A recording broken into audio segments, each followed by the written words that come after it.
Portugal's emergency corridor. It began with a route no one was meant to see, a narrow financial passage opened quietly while the public watched something else entirely. No announcements, no dramatic speeches, just a corridor carved through Europe's rules, designed to keep Portugal moving when forward motion had nearly stopped. To understand why Portugal needed an emergency corridor at all, we have to return to a moment when the country was running out of options faster than it was running out of time. Years of weak growth had thin margins. Debt weighed heavily on public finances. Banks, deeply intertwined with the state, depended on confidence that no longer came easily. On paper, the system still functioned. In practice, it was edging toward paralysis. The same pressures echo today whenever small economies face large constraints inside rigid frameworks. The story begins as funding channels began to narrow.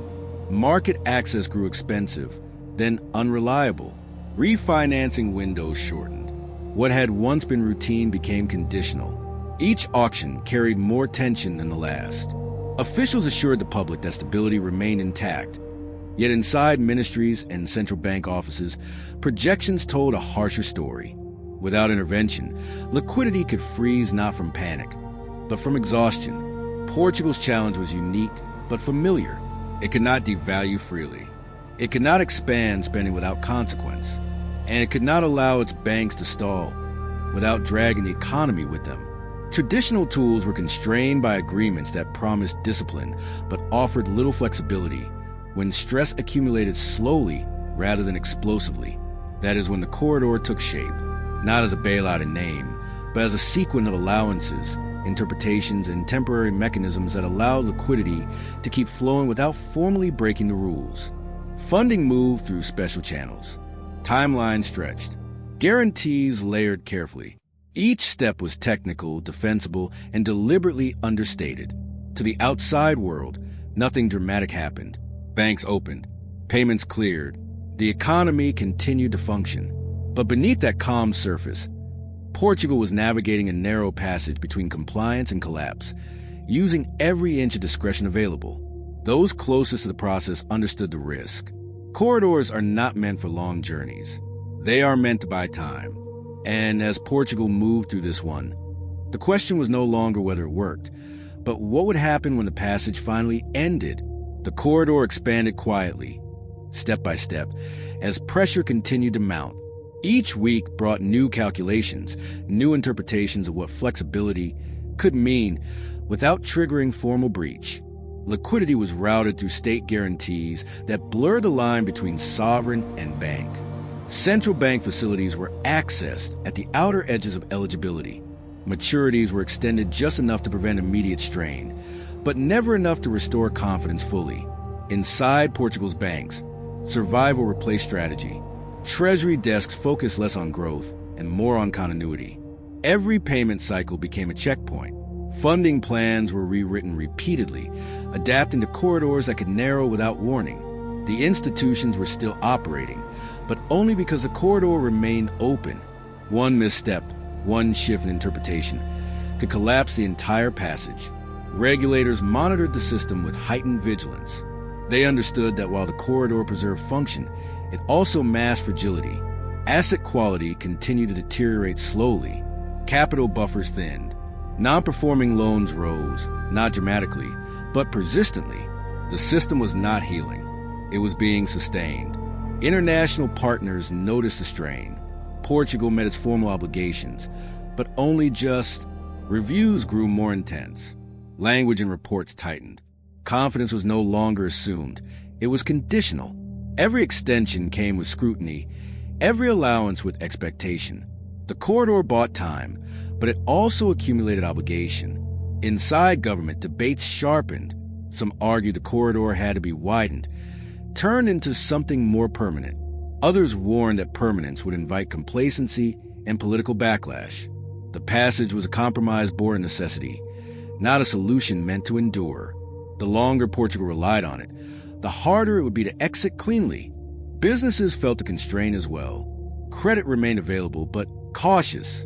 Investment slowed. Households postponed decisions. The economy moved forward, but carefully, as if aware that momentum depended on mechanisms few understood and fewer trusted. Stability existed, but it was borrowed. The most dangerous aspect of the corridor was not its fragility, it was its invisibility. Because nothing appeared broken, urgency faded, pressure normalized. What began as an emergency adaptation risked becoming standard practice, embedding weakness into routine. As months passed, one reality became clear to those managing the passage. Corridors delay reckoning. They do not remove it. And every step forward carried the weight of an inevitable moment when discretion would harden into decision. Portugal was still moving, but the exit from the corridor was approaching, and beyond it lay a choice the country could no longer postpone. The turning point arrived when the corridor began to narrow from both ends. Market patience thinned just as institutional tolerance tightened. Funding costs crept upward despite continued access. Reviews grew less flexible. What had once been interpreted generously now demanded justification. The passage that had protected Portugal from sudden shock began to feel constricting. Inside the banking system, the effects were immediate. Liquidity planning shifted from weekly to daily. Contingency measures were activated not as precautions, but as necessities. Assets once considered liquid proved slow to move without price concessions. Capital cushions eroded under persistent pressure. The corridor was still open, but it no longer felt safe. At the government level, projections turned stark. The temporary mechanisms had succeeded in preventing collapse, but they had also delayed adjustment. Debt dynamics worsened quietly. Growth remained weak. The system had survived, but it had not recovered. The corridor had bought time, and time had been spent maintaining equilibrium rather than restoring strength. International oversight intensified.